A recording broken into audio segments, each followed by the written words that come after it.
The teacup slipped from my trembling fingers and shattered against the kitchen floor, the sound echoing through the house like a gunshot. I stared at the amber liquid spreading across the white tiles, my mind reeling from what I'd just witnessed through the crack in the pantry door. My daughter-in-law Jessica stood at my kitchen counter, her back to me, carefully measuring something from a small vial into my favorite blue teacup, the one she brought me every morning at precisely 9 o'clock, with that sweet, concerned smile I'd grown to trust completely. The metallic taste that had been haunting my mornings for the past 3 months suddenly made perfect sense, as did the increasing fatigue, the strange dizzy spells, and the way my hands had started shaking uncontrollably during what should have been the peaceful twilight years of my life. At 72, I'd attributed these symptoms to age, to the natural decline that comes with accumulating decades, never imagining that someone I'd welcomed into my family with open arms was systematically trying to kill me. I pressed my back against the pantry wall, my heart hammering so hard I was certain Jessica would hear it from across the kitchen. Through the narrow opening, I watched her stir the tea with deliberate precision, her movements practiced and confident in a way that spoke of routine, of months of careful preparation. This wasn't the first time. This was simply today's dose of whatever poison she'd been feeding me, drop by careful drop, while playing the role of the devoted daughter-in-law who insisted on caring for her elderly mother-in-law with such touching dedication. The morning had started like every other morning for the past 3 months. I'd awakened in my bedroom at 8:30, groggy and disoriented in a way that had become my new normal, feeling as though I'd been dragged through molasses during the night. The headaches that had plagued me since January were already starting, that familiar pressure behind my eyes that made it difficult to think clearly or focus on simple tasks. I'd managed to shower and dress, choosing a comfortable lavender cardigan and my mother's pearl necklace, small rituals of self-care that helped me feel human even when my body seemed to be betraying me. By 9 o'clock, I was usually settled in the living room with my morning crossword puzzle, waiting for Jessica to appear with my tea and her daily check-in about how I was feeling. She'd established this routine shortly after the new year, insisting that I deserved to be pampered and cared for instead of always taking care of everyone else. At first, I'd protested that I was perfectly capable of making my own tea, but Jessica had been so sweet about it, so genuinely concerned about my well-being, that I'd eventually given in to her kindness. "Bernice, you've spent 50 years taking care of everyone else," she'd said during one of our early morning conversations. "Let someone take care of you for a change. Besides, it gives us a chance to chat and start the day together. I love our morning talks." I'd been touched by her words, grateful for the connection with someone who seemed to genuinely enjoy my company. Since Harold's death 5 years earlier, I'd often felt invisible, like an aging piece of furniture that people worked around rather than engaging with. Jessica's attention and care had been a balm to the loneliness that had settled into my bones, along with the arthritis and creaking joints. This morning, however, something had felt different from the moment I woke up. Perhaps it was intuition, or maybe just a coincidence, but I'd felt restless and anxious in a way that couldn't be attributed to my usual symptoms. Instead of settling into the living room as usual, I'd wandered into the kitchen, thinking I might start breakfast or organize the spice cabinet, anything to keep my hands busy and my mind occupied. That's when I'd heard Jessica's car in the driveway earlier than usual. She typically arrived at exactly 9 o'clock, but today she was nearly 15 minutes early. I'd started toward the front door to greet her, then changed my mind and decided to surprise her by having coffee ready when she came in. The gesture seemed like a small way to show appreciation for all the care she'd been giving me. I'd been reaching for the coffee filters in the pantry when I heard the front door open and Jessica's voice calling out her usual greeting. "Good morning, Bernice. I'm here with your tea." But instead of the warm, caring tone I'd grown accustomed to, there was something different in her voice this morning, an undertone of impatience or irritation that I'd never heard before. Rather than announce my presence immediately, some instinct had made me pause in the pantry doorway, watching through the crack as Jessica entered the kitchen. What I saw next changed everything I thought I knew about my daughter-in-law, my family, and my own life. Jessica had moved directly to the counter where she kept my special blue teacup, the one I'd inherited from my grandmother and treasured for its delicate painted roses. She'd filled it with hot water from the electric kettle I kept plugged in on the counter, then reached into her purse and pulled out a small dark vial with a dropper cap.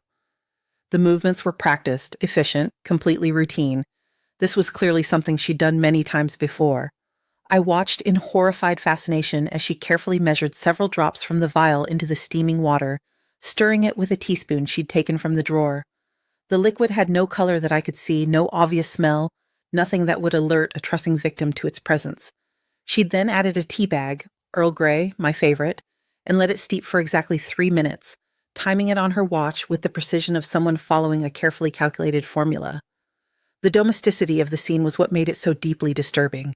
Here was someone I'd trusted completely, someone I'd welcomed into my family and treated as a daughter, calmly preparing to poison me in my own kitchen while I watched from 3 feet away. The casual efficiency of her movements suggested this had become as routine as brushing her teeth or checking the weather, just another daily task to be completed before moving on to other activities. As I stood frozen in the pantry, my mind began racing through the past 3 months, searching for clues I should have recognized, patterns that should have alarmed me.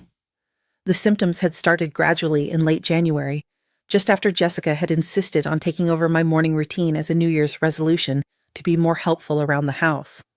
She'd been so thoughtful about it, so insistent that I deserved to be pampered for once, instead of always taking care of everyone else. "You've given so much to this family for so many years," she'd told me during the conversation that started this routine. "David and I were talking about how we never really show our appreciation for everything you do. Let me start by bringing you tea in the mornings. It's such a small thing, but I want you to know how much we love and value you." The words had brought tears to my eyes at the time. After 5 years of widowhood, feeling increasingly invisible and irrelevant as I aged, Jessica's gesture had seemed like a gift. Here was someone who not only noticed my contributions to the family, but wanted to actively show gratitude and care. I'd accepted her offer eagerly, touched by the thoughtfulness and looking forward to our morning conversations. Those early conversations had been delightful. Jessica would sit with me while I drank my tea, sharing stories about her work as a nurse, asking about my life with Harold, expressing genuine interest in family history and traditions. She'd seemed particularly curious about the house, when Harold and I had bought it, what renovations we'd done over the years, how much it might be worth in today's market. At the time, I'd attributed her questions to natural curiosity about the family property, perhaps thinking about her and David's future housing needs. Now, watching her dispose of the poison vial in the kitchen trash with the same methodical care she brought to everything else, I realized those conversations had been reconnaissance missions. Jessica had been gathering information about my assets, my health, my daily routines, my relationships with other family members, everything she would need to plan and execute my murder without arousing suspicion. The first symptoms had appeared about a week after our new routine began. I'd started experiencing a persistent metallic taste in my mouth, particularly noticeable in the mornings after my tea. When I mentioned it to Jessica, she'd expressed immediate concern and suggested I might be developing a medication side effect or possibly a sinus infection. She'd been so attentive to my health, asking detailed questions about when the taste was strongest, whether it interfered with my appetite, if I'd noticed any other changes. I'd been grateful for her concern, impressed by her medical knowledge and her careful attention to my symptoms. As a nurse, she understood health issues in ways that I didn't, and her professional background made her observations seem particularly valuable. When she suggested I might benefit from vitamin supplements or changes to my diet, I'd followed her advice eagerly, trusting her expertise and appreciating her care. By February, the symptoms had expanded beyond the metallic taste. I'd begun experiencing episodes of dizziness that would strike without warning, leaving me gripping furniture or walls until the world stopped spinning around me. The fatigue that had always been manageable became overwhelming, forcing me to take frequent naps and abandon activities I'd always enjoyed. My hands developed a tremor that made simple tasks like writing or holding a coffee cup increasingly difficult. Throughout this decline, Jessica had been my most devoted caregiver and advocate. She'd driven me to doctor's appointments, taken detailed notes during consultations, researched possible causes online, and even accompanied me to the emergency room during one particularly frightening episode of dizziness and nausea. Her dedication had impressed my doctor, who'd commented several times on how fortunate I was to have such a caring daughter-in-law. Dr. Williams had run the standard battery of tests as that's for someone my age experiencing these symptoms: blood work to check for anemia, thyroid problems, or vitamin deficiencies, neurological examinations to rule out early dementia or Parkinson's disease, cardiac monitoring to ensure my heart was functioning properly. When everything came back within normal ranges for a woman my age, he'd suggested that my symptoms might be related to grief that sometimes resurfaces years after a loss, combined with the natural aging process. Jessica had been particularly helpful in tracking my symptoms, creating detailed charts of when they occurred, how severe they were, and what might have triggered them. She'd researched everything from autoimmune disorders to medication interactions, bringing printouts of articles to my doctor's appointments and asking thoughtful questions about treatment options. Her thoroughness had convinced Dr. Williams that we were dealing with a complex medical mystery that might require specialist consultation if my condition didn't improve. Now I understood that Jessica's expertise in monitoring my symptoms wasn't the result of loving concern. It was the careful observation of someone tracking the effectiveness of her poison, adjusting dosages and timing to achieve maximum impact while avoiding immediate hospitalization that might lead to toxicology testing. She'd probably researched arsenic poisoning as thoroughly as she'd researched my fake symptoms, learning exactly how much to administer to cause debilitating effects without triggering the kind of acute crisis that would require emergency intervention. The pattern of my symptoms made perfect sense once I understood their true cause. The worst days had always been the mornings after I'd had my tea, with gradual improvement throughout the day as my body processed and eliminated whatever dose she'd given me. The days when I felt almost normal were the days when Jessica had been out of town visiting her sister or when I'd been staying with my daughter Linda for a weekend. At the time, I'd attributed these fluctuations to the mysterious nature of my condition, but now I could see the direct correlation between Jessica's presence and my suffering. Through the crack in the pantry door, I watched Jessica add the tea bag to my poisoned cup and set her timer for exactly 3 minutes. While she waited for it to steep, she pulled out her phone and began typing a message, probably to David, letting him know that today's dose had been administered successfully. Over the past few months, I'd noticed an increase in these private communications between them, hushed conversations that stopped when I entered a room, meaningful glances exchanged over dinner that suggested I was the subject of discussions I wasn't invited to join. I chalked it up to the normal dynamics of a young couple living with an aging parent, the kind of minor tensions that arise when adult children take on caregiving responsibilities. Every family goes through adjustments when living situations change, and I tried to be understanding about their need for privacy and couple time. Now I realized those conversations had probably been about my declining health, about how much longer I might linger, about what they would do with the house and my other assets once I was gone. The timer on Jessica's phone chimed softly, and she removed the tea bag, stirring the poisoned tea one final time before lifting the cup to smell it. The gesture was so casual, so domestic, that it took my breath away. She was checking the aroma of my potential murder weapon the same way someone might test a batch of cookies or evaluate a new perfume bio. The complete absence of conscience or remorse in her movements was more chilling than if she'd been visibly nervous or conflicted about what she was doing. Jessica checked her appearance in the reflection of the microwave door, smoothing her blonde hair and adjusting the concerned expression that I now realized was carefully practiced. She'd perfected the look of loving solicitude, the gentle worry of a devoted daughter-in-law concerned about her elderly mother-in-law's mysterious declining health. It was an Academy Award-worthy performance, delivered daily for an audience of one who had never suspected she was watching a carefully scripted act. "Bernice?" Her voice carried the same sweet, slightly worried tone she'd been using for months, whenever she brought me my morning tea. "Where are you, sweetie? I have your tea ready." Sweetie. The endearment that I'd once found so touching now made my stomach clench with revulsion. How many times had she called me sweetie while measuring out another dose of poison? How many times had she sat beside my bed, holding my hand and expressing concern about my declining health, all while knowing exactly what was causing my mysterious symptoms? I remained frozen in the pantry, hardly daring to breathe as I heard her footsteps moving through the house. She checked the living room first, calling my name with increasing volume, her voice taking on that particular edge of mild irritation that I'd learned to recognize over the years. Jessica didn't like having her carefully planned routines disrupted, and my absence was clearly throwing off her schedule. The irony was overwhelming. For months, I'd been apologizing for being a burden, for requiring so much care and attention as my health declined. I'd felt guilty about the time Jessica spent driving me to medical appointments, the worry I was causing the family, the way my mysterious illness was disrupting everyone's lives. I'd actually thanked her repeatedly for her patience and kindness, marveling at how lucky I was to have someone who cared so much about my well-being. Every expression of gratitude I'd offered had been received with modest protests about how it was no trouble at all, how family takes care of family, how she only wanted me to be comfortable and happy. Jessica had played the role of reluctant saint perfectly, accepting my thanks with exactly the right amount of humble deflection while secretly calculating how much closer each dose of poison brought her to inheriting my assets. "Bernice, your tea is getting cold," she called from the front hall, and I could hear the barely contained impatience beneath her concerned tone. "You know how you hate it when your tea gets cold." The observation was accurate. I did hate cold tea, but hearing it now felt like another violation, another piece of intimate knowledge she'd gathered about my habits and preferences while planning my murder. Over the months of her supposed caregiving, Jessica had learned everything about my daily routines, my likes and dislikes, my fears and vulnerabilities.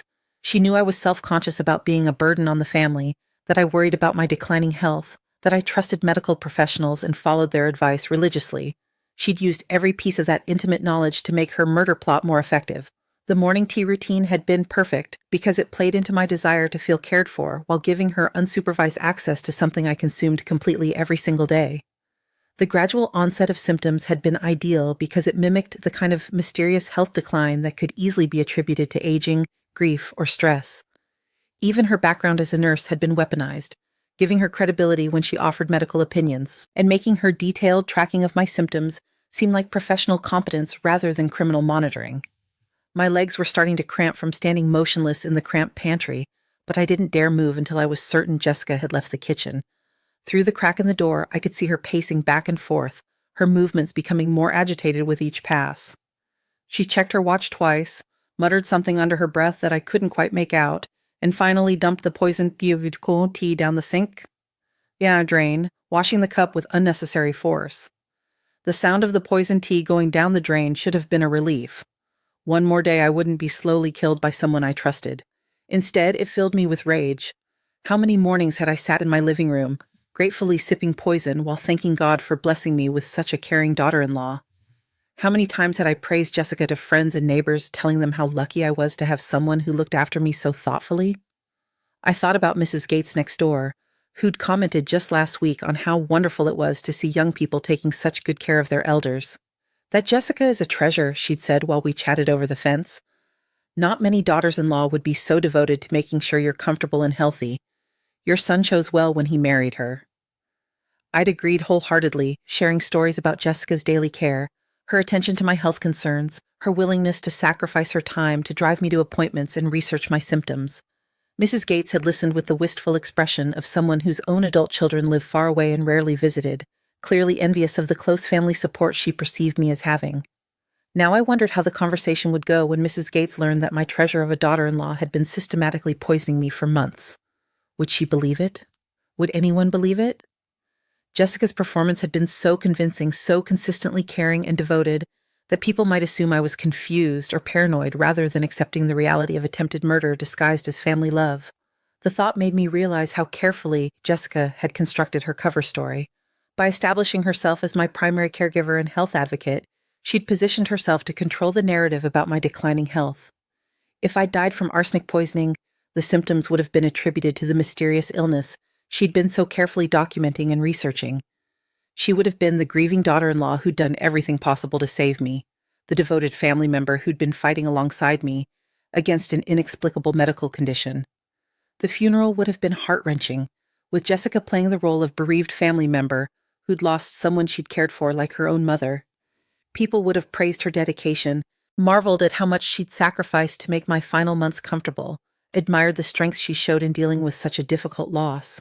The irony of mourners comforting my murderer for her grief would have been the perfect final insult.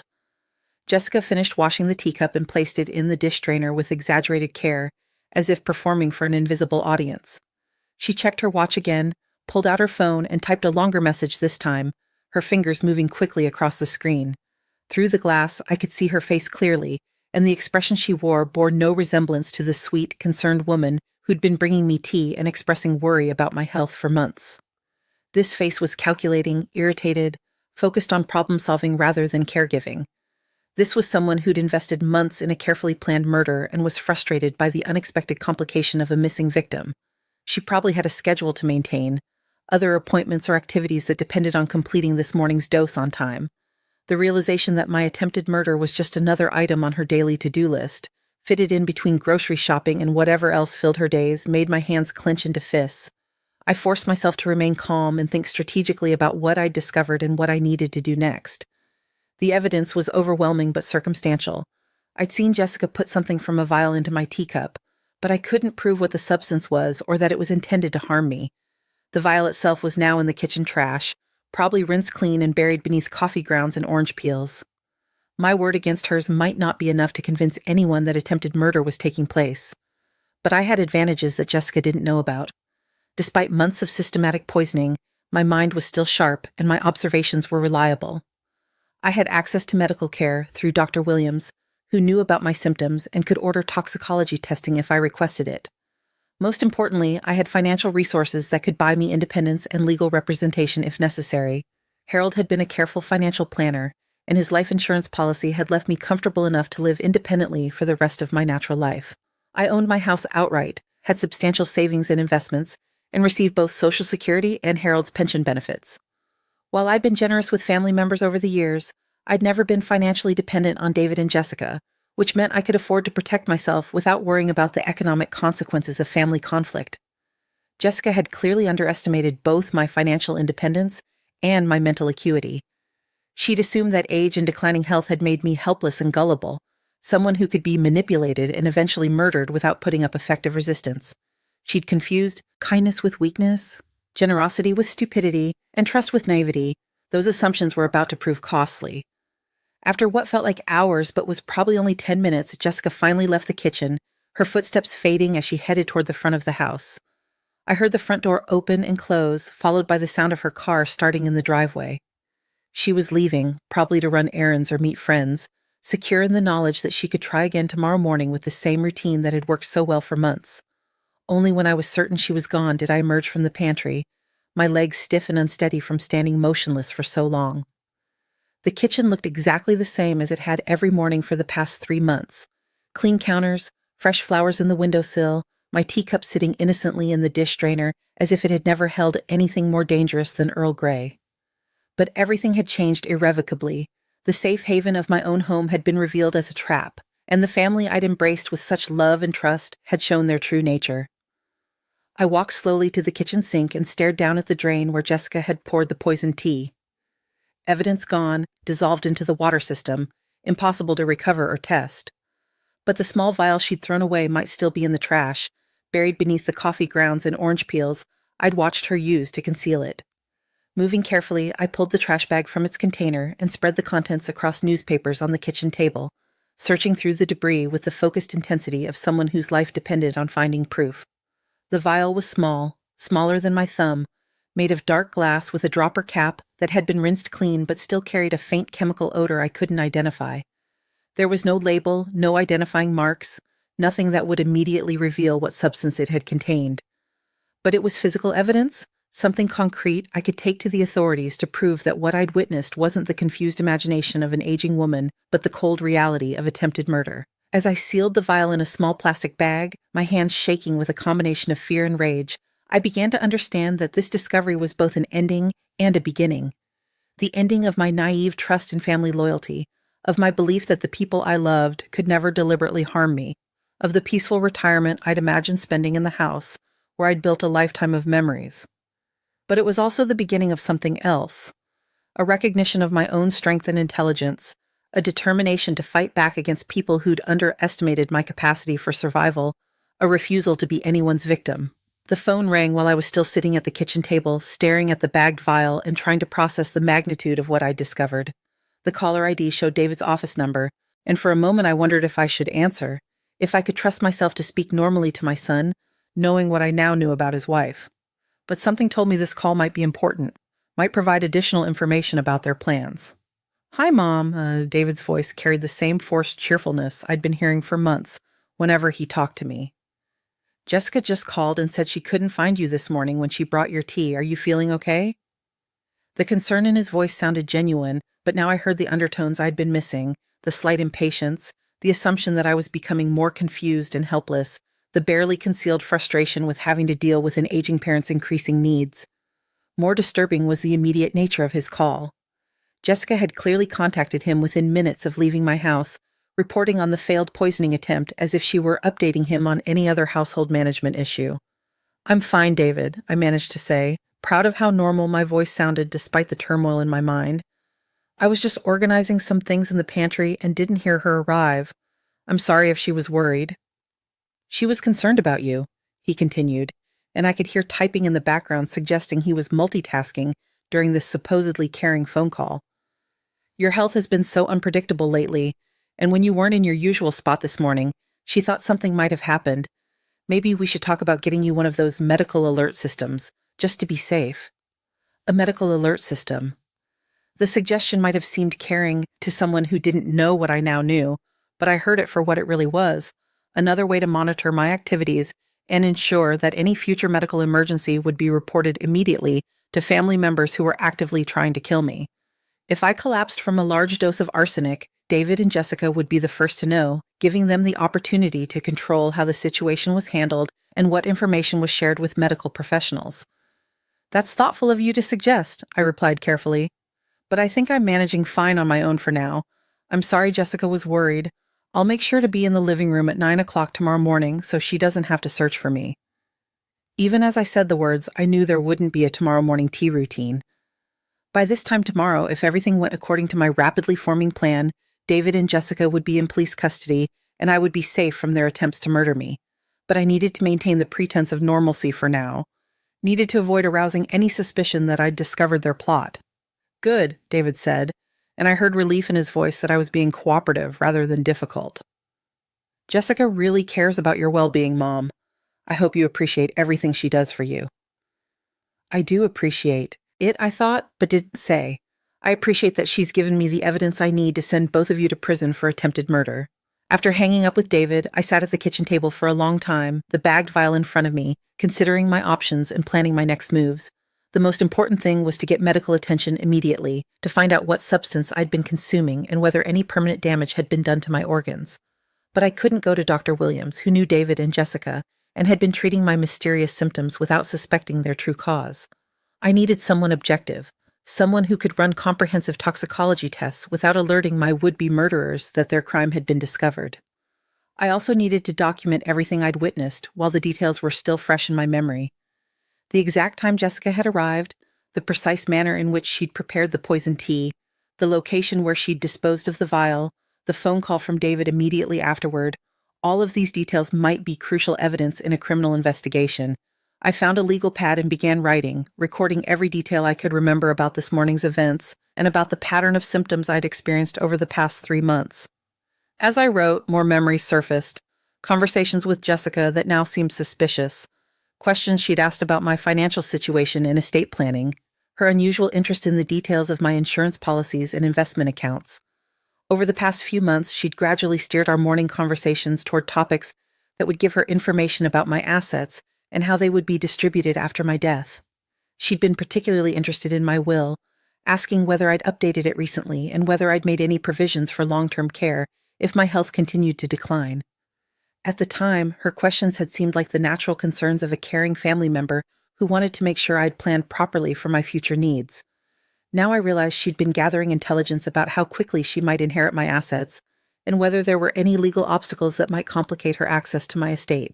The conversation that now seemed most sinister had taken place about 6 weeks earlier during one of our morning tea sessions when I'd been particularly weak and disoriented from what I now knew was arsenic poisoning. Jessica had brought up the subject of power of attorney, suggesting that it might be wise for me to designate someone to handle my financial affairs if my health problems made it difficult for me to manage them myself. I've been reading about elderly people who become vulnerable to financial scams because they're not thinking as clearly as they used to, she'd said with apparent concern. Maybe you should consider giving David power of attorney just as a precaution. That way, if something happened to you, or if you became confused, he could protect your assets and make sure your bills are paid. I'd been touched by her foresight and consideration, but something had made me hesitate. Maybe it was the way she'd brought up the subject immediately after one of my worst episodes of dizziness and confusion, or maybe it was simply my lifelong habit of maintaining financial independence. I told her I would think about it, but I'd never followed through on her suggestion. Now I understood why she'd been so interested in getting David legal control over my finances. With power of attorney, he could have accessed my accounts, liquidated my investments, and transferred my assets even before my death. The arsenic poisoning would have been just one part of a comprehensive financial theft, designed to leave me both dead and broke while David and Jessica lived comfortably on my life's savings. The realization made me even more determined to fight back and seek justice. This wasn't just attempted murder. It was a calculated scheme to steal everything I'd worked for during 50 years of marriage and careful financial planning. They'd been willing to torture me with slow poisoning while systematically looting my assets, all while playing the roles of loving family members who were sacrificing their time and energy to care for their aging relative. I called a taxi company and arranged for immediate transportation to St. Mary's Hospital across town, where no one knew my medical history or family situation. While I waited for the cab to arrive, I gathered the evidence I'd collected: the vial in its plastic bag, my written account of the morning's events, and a list of my symptoms over the past 3 months with dates and severity ratings. I also packed a small overnight bag, not knowing how long the medical evaluation might take or whether I'd be safe returning home immediately. Before leaving the house, I did one more thing that Jessica and David would never expect from someone they considered a confused and helpless elderly woman.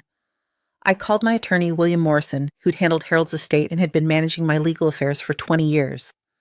William was discreet, competent, and completely uninvolved with my family's day-to-day activities, which made him perfect for what I needed to do. "William," I said when his secretary put me through, "I need to see you today about updating my will and possibly changing some financial arrangements. It's urgent, and I'd prefer to meet somewhere other than your office if possible." William was clearly surprised by the unusual request, but he'd known me long enough to understand that I wasn't given to dramatic gestures or impulsive decisions.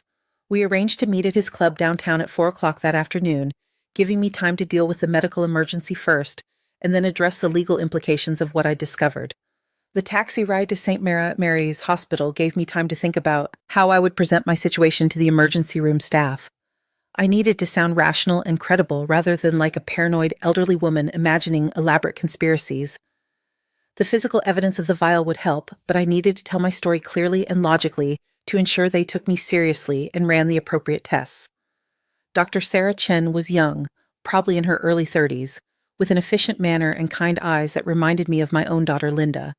When I explained my situation, the systematic poisoning, the gradual onset of symptoms, the discovery of the vial, she listened without interruption, taking careful notes and asking specific questions about timing and dosages. Her professional demeanor never wavered, even when I described the family relationships involved and the financial motives that might have driven the crime. "Mrs. Harrison," she said when I finished my account, "what you're describing is extremely serious. If you've been deliberately poisoned over several months, we need to run immediate tests to determine what substance was used and assess any damage to your organs. I'm also legally required to report suspected poisoning to the police." The blood tests and urine analysis took most of the afternoon, and while we waited for results, Dr. Chen explained what the tests would reveal and what treatment options might be available depending on the type of poison used. She was thorough and professional, treating my case with the gravity it deserved rather than dismissing my concerns as the fears of an aging woman. When the results came back, her expression grew grim as she reviewed the lab reports. She called me back into her office and closed the door before delivering news that confirmed my worst fears, while also providing the evidence I needed to seek justice. "Mrs. Harrison, your tests show elevated levels of arsenic in your blood and urine, consistent with chronic low-dose poisoning over several months. The concentrations we're seeing indicate deliberate administration rather than accidental exposure. The good news is that you're still in the early stages. If you'd continued to be exposed for much longer, the damage to your organs could have been irreversible." Arsenic. The word hit me like a physical blow, carrying with it images from old movies and crime novels, the classic poison of choice for people who wanted to commit the perfect murder. Jessica had been feeding me arsenic in my morning tea, measuring out doses calculated to kill me slowly while making my death appear natural. The medieval brutality of it, the deliberate cruelty involved in watching someone suffer while pretending to care, left me speechless with rage. Dr. Chen continued explaining the treatment protocol: chelation therapy to help my body eliminate the remaining arsenic, medications to support my liver and kidneys while they recovered, regular monitoring to track my progress. She also explained the reporting procedures she was required to follow, the police investigation that would begin immediately, and the forensic evidence that would need to be collected. "The detective assigned to your case is Maria Santos," Dr. Chen said, handing me a business card. "She specializes in domestic crimes and has extensive experience with poisoning cases. She's on her way here now to take your statement and begin the investigation." Detective Santos arrived at the hospital within an hour, a stern-faced woman in her 40s who carried herself with the confidence of someone who'd seen the worst of human nature and developed effective strategies for dealing with it. She examined the vial I'd recovered, photographed it from multiple angles, and sealed it in an official evidence bag before taking detailed notes about the timeline of my symptoms and Jessica's behavior patterns. "Mrs. Harrison," she said after reviewing her notes and the medical reports, "based on the physical evidence and your testimony, we have probable cause to obtain search warrants for your home and to make arrests." However, I need to warn you that this investigation will likely take weeks or months to complete, and the legal process can be emotionally difficult for family members. Are you prepared for what's going to happen next?" I thought about the question seriously, considering all the implications. Once I set this process in motion, there would be no going back. David would be arrested along with Jessica. There was no way he could have been unaware of what was happening, especially given his immediate phone call this morning to check on the failed poisoning attempt. The scandal would destroy any remaining family relationships, would become public knowledge, would define how people thought about our family for years to come. But the alternative was to return home and pretend nothing had happened, to continue living with people who'd been planning my murder, to wait and see whether they would try again or find some other method to achieve their goals. When I thought about it that way, the choice wasn't really a choice at all. "I'm ready, Kake," I told Detective Santos. "I want them arrested and prosecuted to the fullest extent of the law." The next few hours passed in a blur of official procedures and legal formalities. Detective Santos coordinated with other officers to obtain search warrants, arranged for my temporary housing in a secure location, and prepared for the arrests that would take place the following morning. I gave a formal statement that took nearly 2 hours to complete, covering every detail I could remember about the past 3 months and the specific events of this morning. The statement process was exhausting but also cathartic. For months, I'd been apologizing for being sick, feeling guilty about the burden I was placing on my family, questioning my own perceptions when symptoms came and went in mysterious patterns. Now, finally, I was able to tell the complete truth about what had been happening. To me, to have my experiences validated and documented as evidence of serious crimes rather than dismissed as the confused complaints of an aging woman. Detective Santos asked particularly detailed questions about David's involvement and knowledge of Jessica's activities.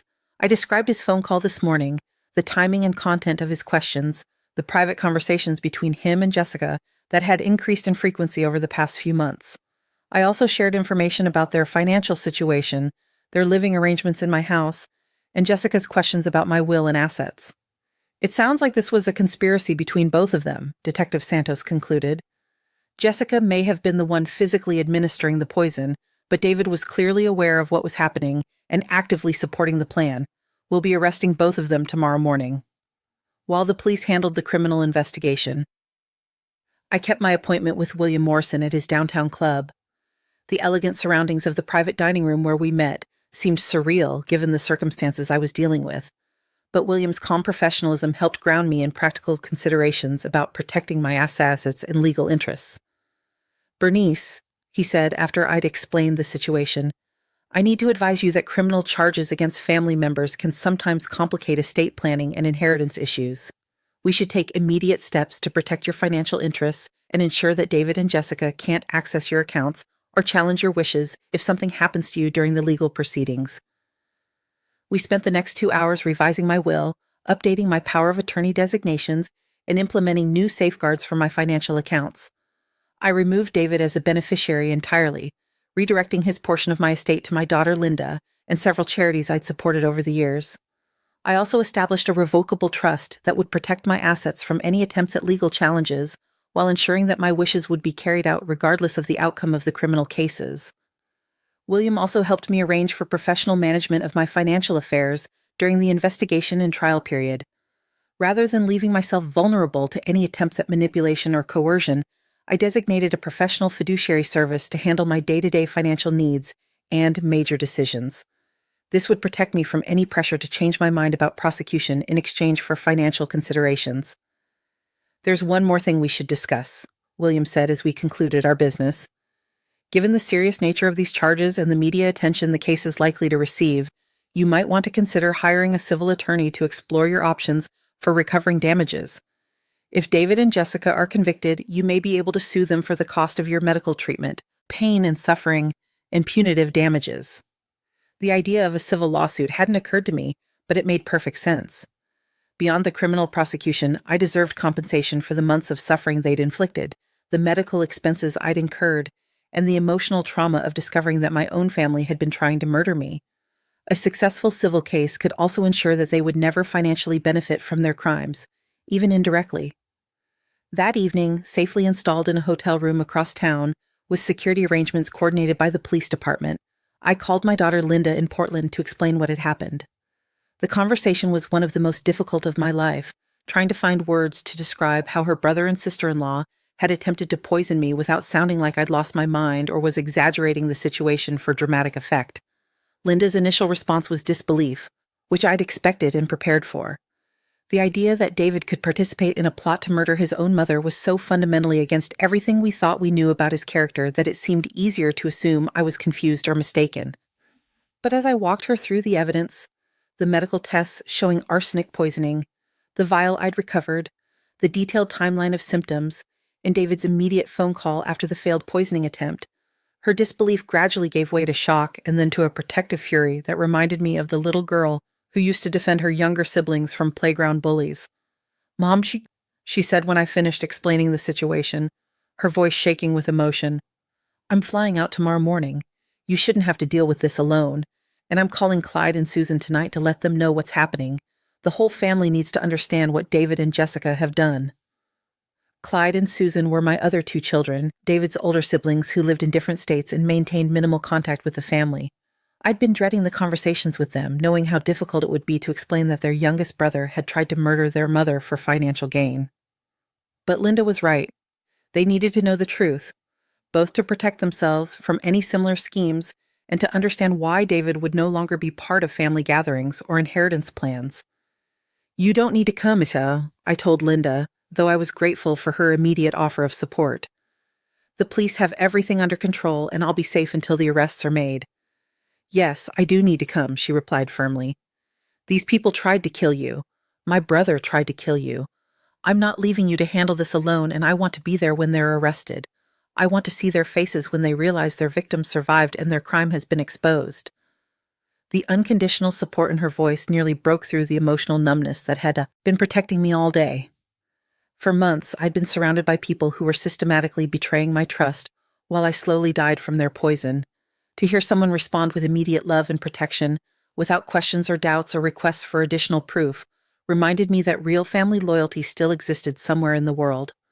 I spent most of the night awake in the anonymous hotel room, my mind cycling through memories of the past 3 months, searching for additional signs I should have recognized, clues that might have saved me from prolonged suffering if I'd been more suspicious or alert. But every time I began to blame myself for trusting too easily, I reminded myself that the fault lay with the people who'd chosen to betray that trust, not with the person who'd offered it freely.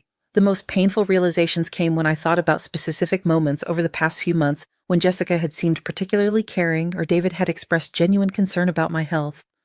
I remembered Jessica sitting beside my bed during one of my worst episodes, holding my hand and telling me how much the family loved me, how they couldn't bear to lose me.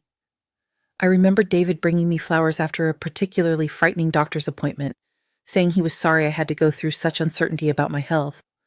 At the time, these gestures had meant everything to me.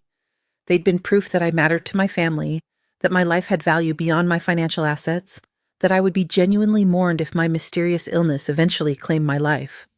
Now I understood that these performances had been part of their cover story, establishing their credentials as loving family members who would be beyond suspicion when I eventually died from their systematic poisoning. The cruelest aspect of their deception wasn't just the physical harm they had inflicted with the arsenic. It was the emotional manipulation involved in pretending to love me while actively working to kill me. They'd stolen months of my life that should have been peaceful and happy, replacing contentment with fear, trust with paranoia, and love with the terrible knowledge that the people closest to me saw me as nothing more than an obstacle to their financial goals. At 6 o'clock the next morning, Detective Santos called to let me know that the arrests were about to take place. David and Jessica were both at home. He was probably getting ready for work. She was probably preparing for another day of playing concerned daughter-in-law. Within minutes, their carefully constructed lies would collapse, and they would face the consequences of months of attempted murder. "We'll execute the search warrant simultaneously with the arrests," Detective Santos explained. "We're looking for additional poison supplies, evidence of planning or communication about the crime, and anything that might establish motive. Given the financial aspects of this case, we're also bringing in a forensic accountant to examine your assets and any recent changes to legal documents." I thanked her and hung up, then sat by the hotel window watching the sunrise paint the sky in shades of gold and pink. Somewhere across town, David and Jessica were about to discover that their victim had survived and their crime had been exposed. Soon they would be in police custody, facing charges that could result in decades in prison. Their plans to inherit my house and assets would evaporate, replaced by legal bills and public humiliation. The irony was perfect in its symmetry. They'd tried to poison me slowly, systematically, while maintaining a facade of loving concern. Now their lives would be destroyed just as methodically by the legal system, their reputations and futures dissolved as completely as the arsenic they'd stirred into my tea. At 7:15 a.m. my phone rang. Detective Santos again, her voice carrying a satisfaction that matched my own feelings. "Mrs. Harrison, both suspects are in custody. The search of your home has revealed additional vials of arsenic trioxide hidden in Jessica's cosmetics case, along with printed information about arsenic poisoning symptoms and detection methods. We've also found evidence of recent internet searches about inheritance law and life insurance payouts. David confessed during questioning that he knew about the poisoning but claimed he didn't actively participate." "What exactly did he say?" "He's trying to minimize his involvement, claiming that Jessica convinced him the small doses wouldn't really hurt you, that they were just trying to make you sick enough to need constant care so they could justify taking over your finances. He says he never intended for you to die, just to become dependent on them. Of course, the medical evidence contradicts that story. The arsenic levels we found would have been fatal if the poisoning had continued much longer." David's attempt to downplay his culpability was typical of his character, I realized. Even when caught red-handed in attempted murder, he was trying to find a way to avoid full responsibility for his actions. The claim that they'd only intended to make me sick rather than kill me was particularly insulting, as if systematically poisoning an elderly woman was somehow less serious, as long as death wasn't the immediate goal. "What happens next?" I asked. "They'll be formally charged later today, attempted murder for both of them, conspiracy to commit murder, and several other related charges. The district attorney is treating this as a capital case, given the premeditated nature and the vulnerability of the victim. They're looking at significant prison time if convicted." After hanging up, I sat in the hotel room thinking about justice and consequences, about the choices that had led my own son to participate in a plot to murder his mother. I felt no satisfaction in David's arrest, only a deep sadness for the man he'd chosen to become and the family bonds that had been severed forever. But I felt no regret about my decision to seek justice, no second thoughts about the path I'd chosen. When Linda arrived that afternoon, having taken the first flight from Portland, she found me calmer and more composed than she'd expected. We talked for hours about what would happen next, the legal proceedings, the media attention that was already beginning, the necessity of finding a new place to live since my home was now a crime scene. She offered to take me back to Portland with her, to start fresh somewhere far from the memories and associations of this place. But I surprised both of us by declining her generous offer. "I'm not ready to run away," I told her. "This is my home, my community, my life. I'm not going to let them take that away from me, too."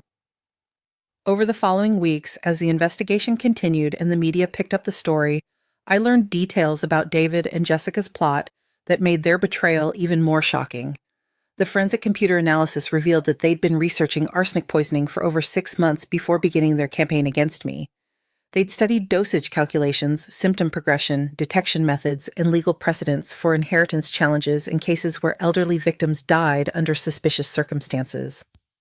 The most damning evidence came from text messages between them that had been recovered from their phones.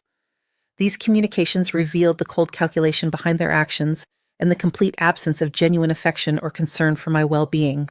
In one exchange from February, Jessica had complained about how long the poisoning was taking and suggested increasing the dosage to speed up the process. David had counseled patients, arguing that a more gradual decline would be less likely to arouse suspicion.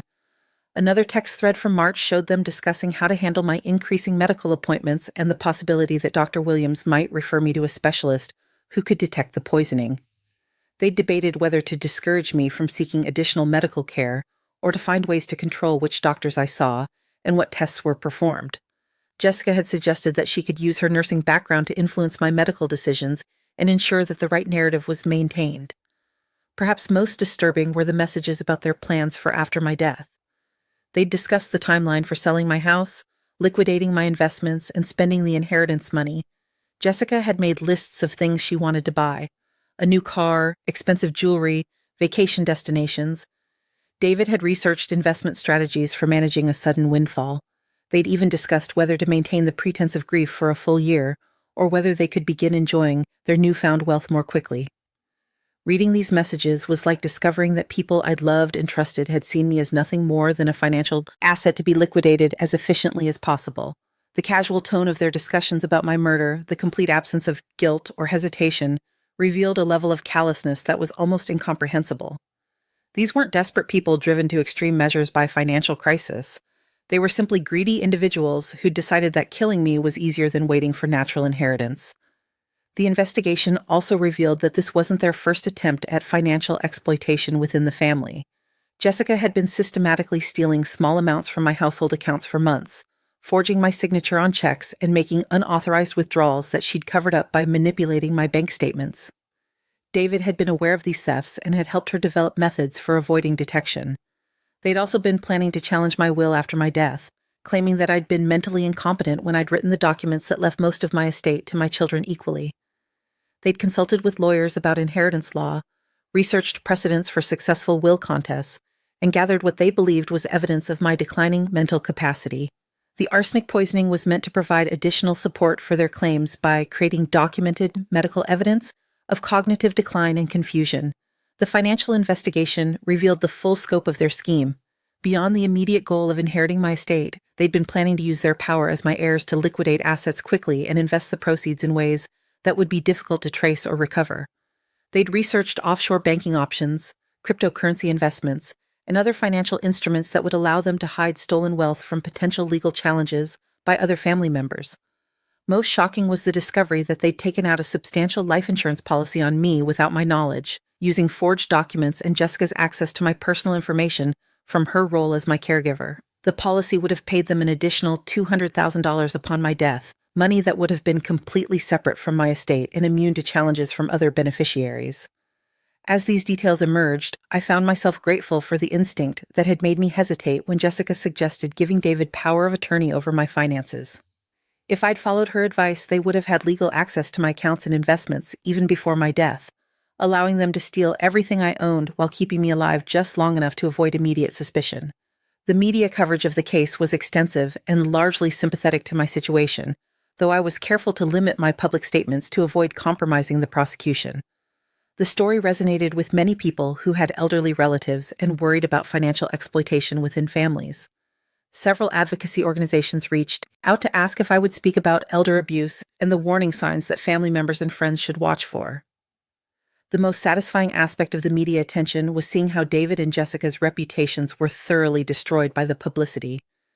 Jessica lost her nursing license immediately and would never be able to work in healthcare again.